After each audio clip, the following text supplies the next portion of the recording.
काल यशवंतराव चव्हाण सेंटरला आमचे ज्येष्ठ नेते आदरणीय शरद पवार साहेबांनी ते अध्यक्ष असलेल्या वसंतदादा शुगर इन्स्टिट्यूटची जी काही मासिक मीटिंग असती, आढावा बैठक असती, त्या संदर्भातली ती बैठक VSIचे जे काय विश्वस्त मंडळ आहे त्यांची बैठक बोलवलेली होती. तिथं कुठेही राजकीय स्वरूपाची किंवा पक्षीय पातळीवरची कुठलीही बैठक झालेली नाही.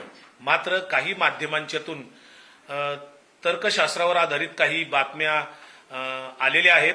हे योग्य नाहीये. खरं तर चुकीच्या बातम्या पसरवल्या जात आहेत. त्याचं आम्ही खंडन करतो, कारण अशा पद्धतीची कुठलीही कुठेही राजकीय चर्चा तिथे झालेली नाही. पुन्हा विलीनीकरणाचा विषय मार्गी लागतोय. तुमच्या पक्षाची भूमिका काय स्पष्ट होईल का? मी पक्षाचा अधिकृत प्रदेश प्रवक्ता या नात्याने स्पष्ट करू इच्छितो की आमच्या सर्व प्रमुख नेत्यांनी यापूर्वी विलीनीकरणाच्या संदर्भात ज्यावेळी अजितदादांचं दुर्दैवी असं निधन झालं त्यानंतर हा विषय पूर्णपणे आमच्या पातळीवरून संपलेला आहे. भविष्य काळामध्ये आमचा पक्ष स्वतंत्रपणे मजबूतीने संघटन बांधणी करून पुढच्या निवडणुकांना स्वतंत्रपणे सामोरा जाणार आहे. त्यामुळे महाराष्ट्रातल्या तमाम आमच्या सर्व कार्यकर्त्यांना, पदाधिकाऱ्यांना आपल्या माध्यमातून मी सांगू इच्छितो की कुठल्याही अफवा किंवा कुठल्याही बातम्यांच्यावर आपण अशा पद्धतीचा विश्वास न ठेवता आपण स्वतंत्रपणे आपला पक्ष वाढवणार आहोत, मजबूत संघटन बांधणी करणार आहोत. तशा पद्धतीचं सुतोवाच आपल्या पक्षाचे प्रदेशाध्यक्ष शशिकांत शिंदे साहेब, आदरणीय सुप्रियाताई सुळे यांनी वारंवार याच्यापूर्वी स्पष्टीकरण दिलेलं आहे. त्यामुळे विलीनीकरणाच्या कुणी जर बातम्या स्वार्थीय राजकारणाच्या हेतूने पेरत असेल तर ते अत्यंत गैर आहे, चुकीचं आहे. खरं तर सुनील तटकरे हे खोटं बोलतात हे पुन्हा पुन्हा सिद्ध होतंय. 16 फेब्रुवारी रोजी त्यांनी एका वाहिनीला मुलाखत देताना सांगितलं होतं की मला विचारलेल्या प्रश्नामध्ये त्यांनी असं सांगितलं की मला विलीनीकरणाची चर्चा काही माहिती नव्हती, मला त्याबद्दल काहीच माहित नाही, अशा पद्धतीचं विधान केलं होतं. आणि काल 31 मार्चला दुसऱ्या एका चॅनलवर त्यांनी मुलाखत देताना सांगितलं, हो मला ते माहिती होतं आणि विलीनीकरण होणार असेल तर स्वागत करू वगैरे, अशा पद्धतीचं दुटप्पी विधान केलेलं आहे. आणि एका बाजूला म्हणायचं मी अजितदादांचा अनेक वर्षाचा मित्र आहे वगैरे, आणि दुसऱ्या बाजूला अजितदादांच्या निधनानंतर अजितदादांनी ज्या काही भूमिका घेतल्या होत्या विलीनीकरणाच्या त्या अजितदादांना खोटं ठरवायचं एका बाजूला आणि दुसऱ्या बाजूला मित्र म्हणवायचं. तर आमच्या ग्रामीण भागामध्ये अशी एक म्हण आहे की दिलदार म्हणजे कपटी मित्रापेक्षा दिलदार शत्रू बरा, अशी आमच्याकडे एक म्हण आहे. तर मी सुनील तटकरेंना या निमित्ताने सांगू इच्छितो की यापुढे आपण जर असं अजितदादांना खोटं ठरवलं असेल तर दादांचा मी मित्र होतो असं कधीही परत म्हणू नका. नाही, सुनील तटकरे अशोक खरात यांच्या त्या सिन्नर तालुक्यातल्या आश्रमात जात होते. रुपाली चाकणकरन दोघंही पक्षाचे प्रमुख पदाधिकारी होते. म्हणजे सुनील तटकरे प्रदेशाध्यक्ष, रुपाली चाकणकर महिला अध्यक्ष, हे वारंवार तिथं जात होते. ते काही पक्षाच्या कामाला जात नव्हते. त्यांची वैयक्तिक काय तिथे आर्थिक देणी घेणी असतील, इतर काही व्यवहार असतील, या संदर्भात ते तिकडे जात होते. आणि सातत्याने तुम्ही बघितलं असेल की सुनील तटकरे दिल्लीहून एकदा अचानक आले होते मागच्या 4-8 दिवसापूर्वी आणि मुख्यमंत्र्यांना भेटले होते. ते गेले 8-10 दिवस सातत्याने रुपाली चाकणकर यांना आणि स्वतःला त्या SIT मधून वाचवण्याचा प्रयत्न करतायत, चौकशीपासून वाचवण्याचा प्रयत्न करतायत, अटकेतून सुटका व्हावी अशा पद्धतीचा ते प्रयत्न करण्यासाठी ते देवेंद्र फडणवीसांना भेटत असावेत.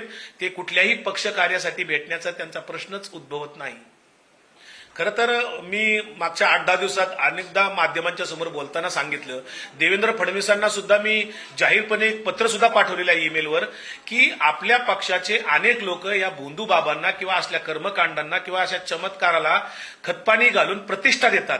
मुंबईच्या महापौर तावडे मॅडमनी सुद्धा अशाच पद्धतीनं त्या मुनीच्या माध्यमातून काय आवाज वगैरे त्यांचा सुधारला, हे चमत्कारावर काहीतरी विश्वास ठेवून असं समाजामध्ये वक्तव्य करून सांगणं म्हणजे त्या भोंदूगिरीला प्रोत्साहन दिल्यासारखं आहे, प्रतिष्ठा दिल्यासारखं आहे. मुख्यमंत्र्यांनी याची तात्काळ दखल घ्यावी आणि अशा पद्धतीचं कुठेतरी चमत्काराला प्रतिष्ठा मिळवून देण्याचं काम जर भारतीय जनता पार्टीचे लोक सातत्याने सर्व पातळीवर करतायत. खरं तर महाराष्ट्रातले देशातले जेवढे भोंदू बाबा आहेत, कारण पंतप्रधानांनी शपथविधीला अनेक भोंदू बाबांना बोलवलेलं होतं सन्मानपूर्वक, मुख्यमंत्र्यांनी शपथविधीला अनेक बाबांना बोलवलं होतं. कारण जोपर्यंत एखाद्या बाबाची भोंदूगिरी उघड होत नाही तोपर्यंत तो बाबा पवित्र समजला जातो. अशोक खराचं सुद्धा हेच होतं की तो जोपर्यंत प्रकरण उघडकीस होत येत नव्हतं तोपर्यंत या 15 दिवसाच्या अगोदरपर्यंत तो सर्वांना पवित्र होता.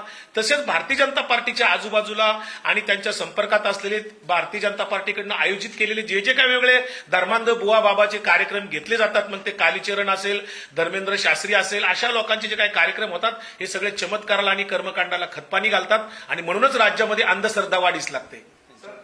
तेच सांगतो ना, भारतीय जनता पार्टीनेच कधीही आयुष्यात त्यांच्या 100% अपमान आहे. मराठी माणसाचा अपमान आहे आणि महापुरुषांचा अपमान करतात हे लोक सगळे धर्मांध लोकांनी सध्या महाराष्ट्राचं पुरोगामित्व संपुष्टात आणण्याचं काम चाललेलं आहे. शिवशाहू फुले आंबेडकरांचा विचार संपुष्टात आणण्याचं काम चालवलेलं आहे आणि भारतीय जनता पार्टीने संबंध त्यांच्या कारकिर्दीमध्ये कधीही अंधश्रद्धा निर्मूलन हा शब्द उच्चारलेला नाही. कधी ते पुरोगामी विचाराचं समर्थन करत नाहीत. कायम त्या कर्मकांड किंवा प्रतिगामी विचाराचं समर्थन करत आले. खतपाणी त्या तसल्या कृत्याला करत आले.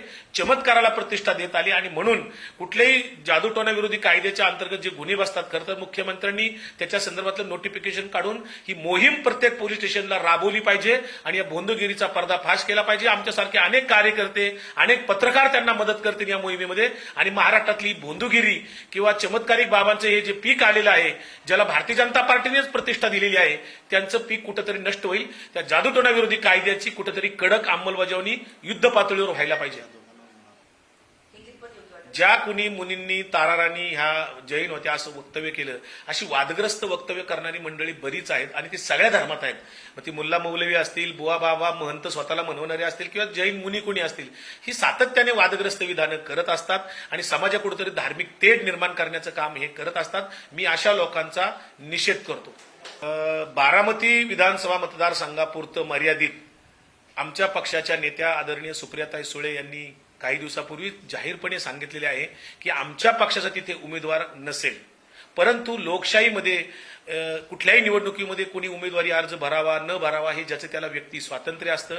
लोकशाहीने दिलेल्या अधिकाराचा अन्य कोणी जर वापर केला तर त्याला काही इलाज नसेल. परंतु आमच्या पक्षाचा उमेदवार बारामतीमध्ये नसेल. नाही, महाविकास आघाडीतल्या घटक पक्षांनी काय करावं आणि काय करू नये हा स्वतंत्रपणे त्यांचा प्रश्न आहे. या संदर्भात आपण ती भूमिका त्यांनाच विचारली पाहिजे.